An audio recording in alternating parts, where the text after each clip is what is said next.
Okay mga boss, ito 14 volts, stop na ang kanyang sign sa pag-charge. Okay, then ang status ng aking power wall, ito yan, kita ba?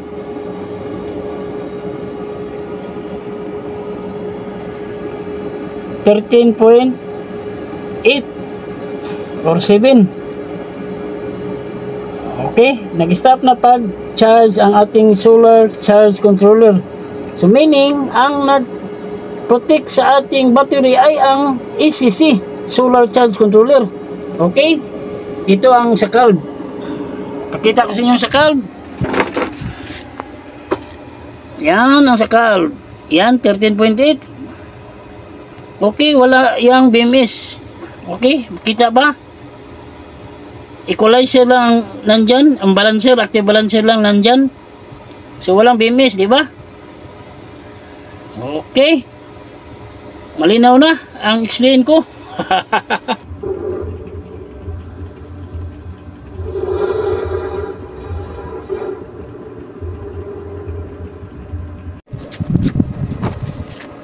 Hello, kumusta kayo lahat?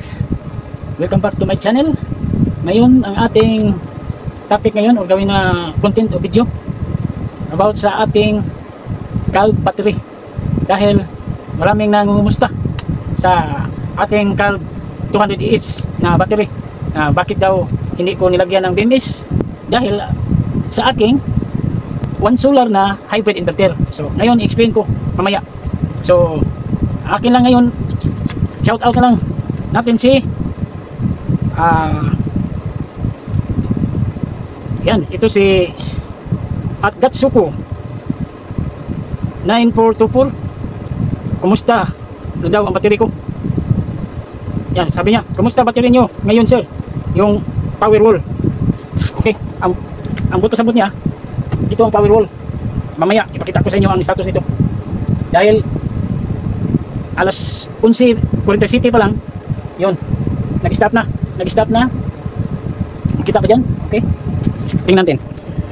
Okay, yan, nag-stop na sa pag-charge dahil puno na, na-limit ang solar charge controller.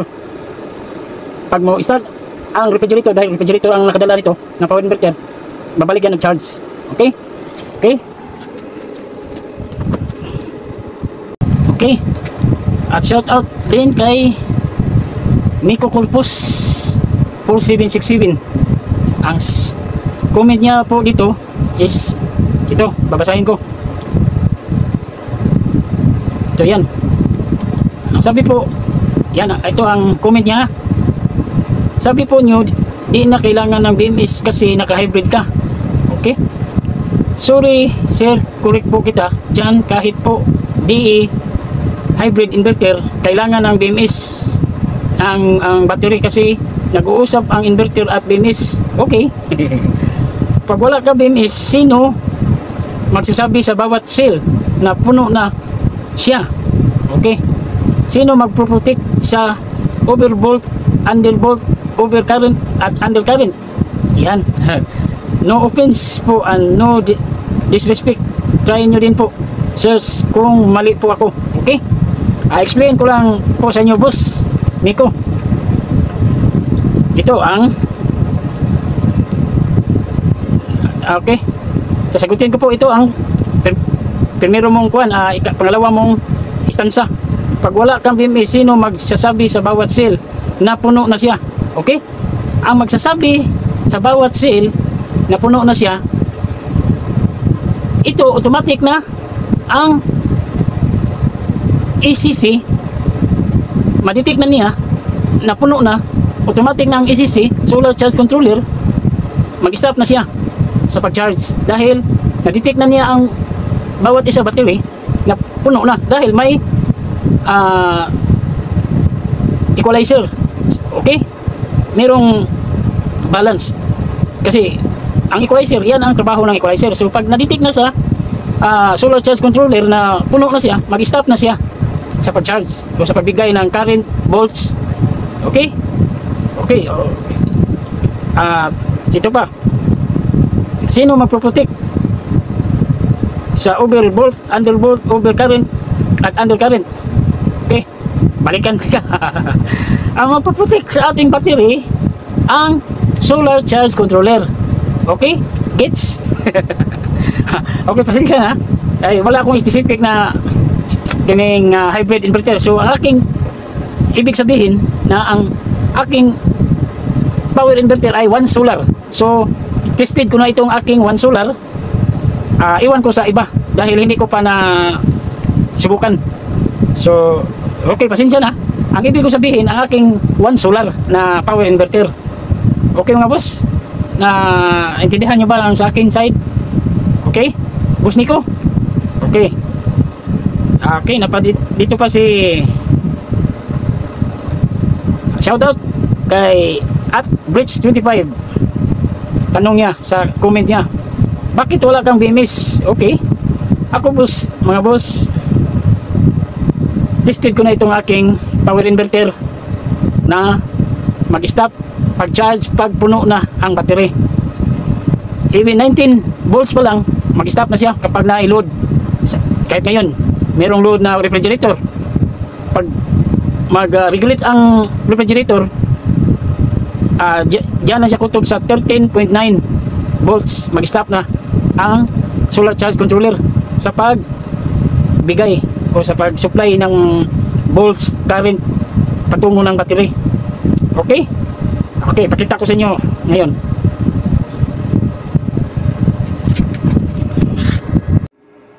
So ayan. Okay. Pina-energize ko na ang aking rice cooker. Tubig lang aking linagay. So yan ang load. Ang watts 439. Okay. Dahil naka-energize pa ang refrigerator.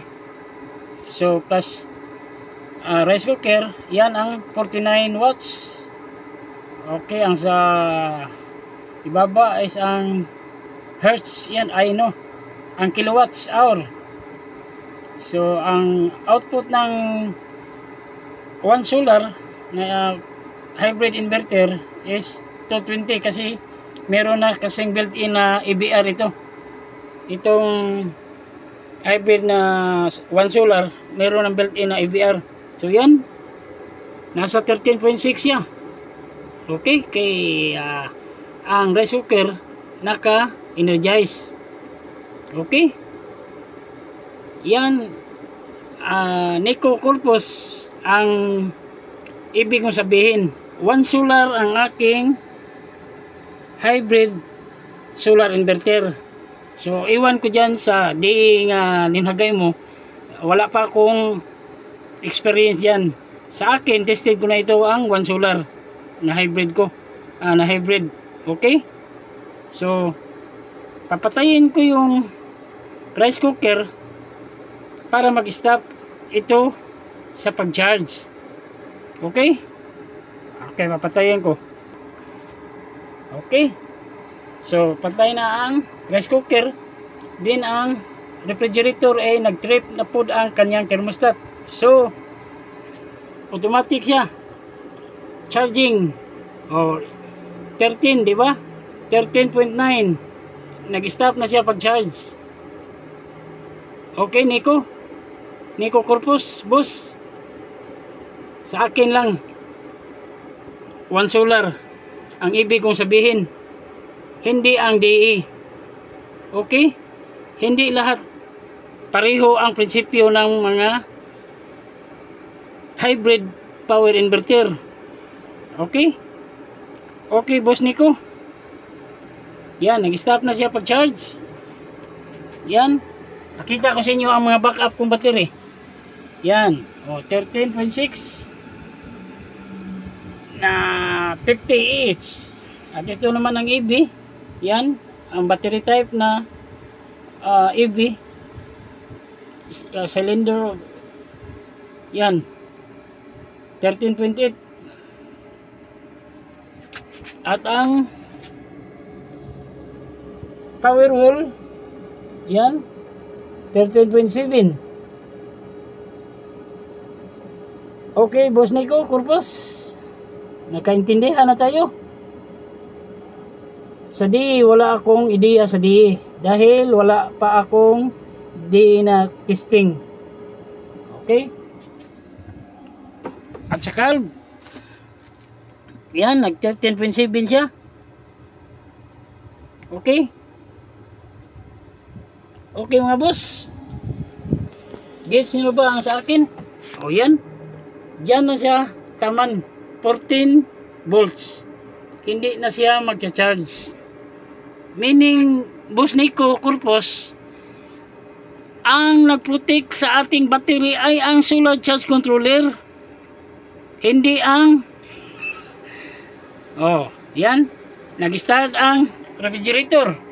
Okay? Refrigerator yan. So, di ba automatic?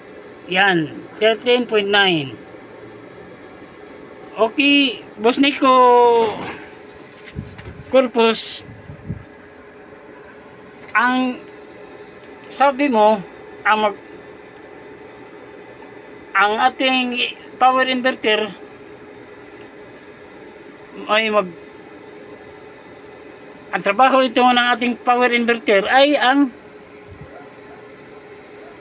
teka muna. Okay, Boss Nico, Corpus,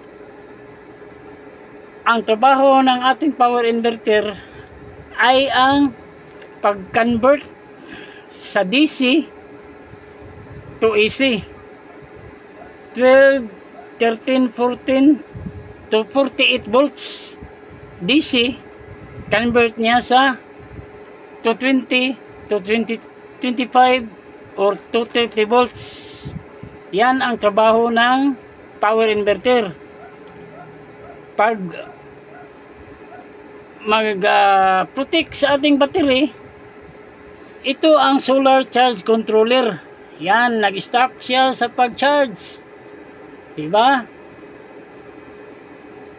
Malinaw ba ang aking explanation, Boss Nico, Corpus? Okay. Okay.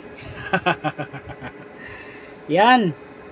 Ang solar charge controller ang nagpo-protect sa ating battery. Ang power inverter ay pag-convert lang sa DC to AC volts.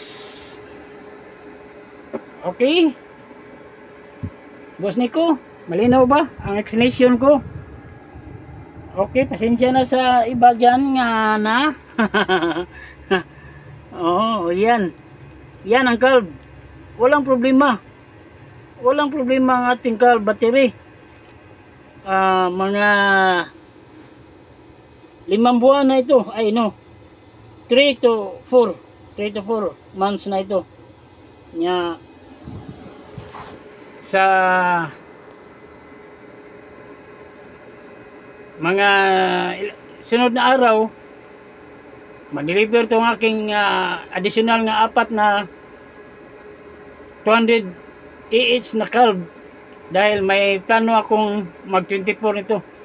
Okay, ay pakita ko sa inyo ang aking 24 volts na snot. Yan ang snot ko, yan ang snot ko, at ang 24 volts ko na battery, yan 100 AH yan, 26.5.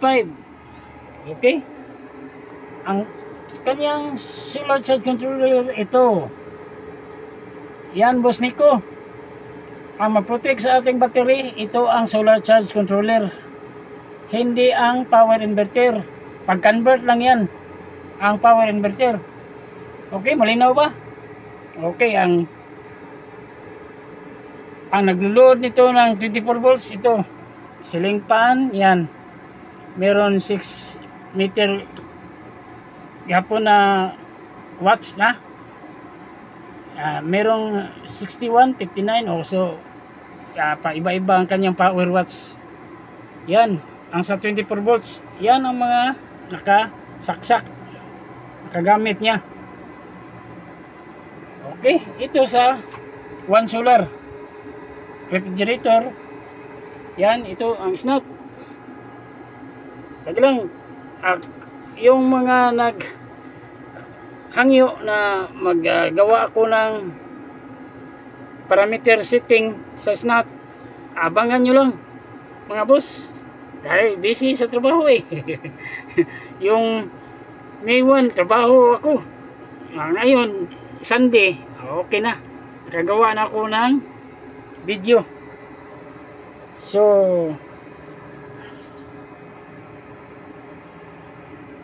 yan. Okay mga boss, hanggang sa susunod ha, mag-update pa rin ako. Okay, bye bye.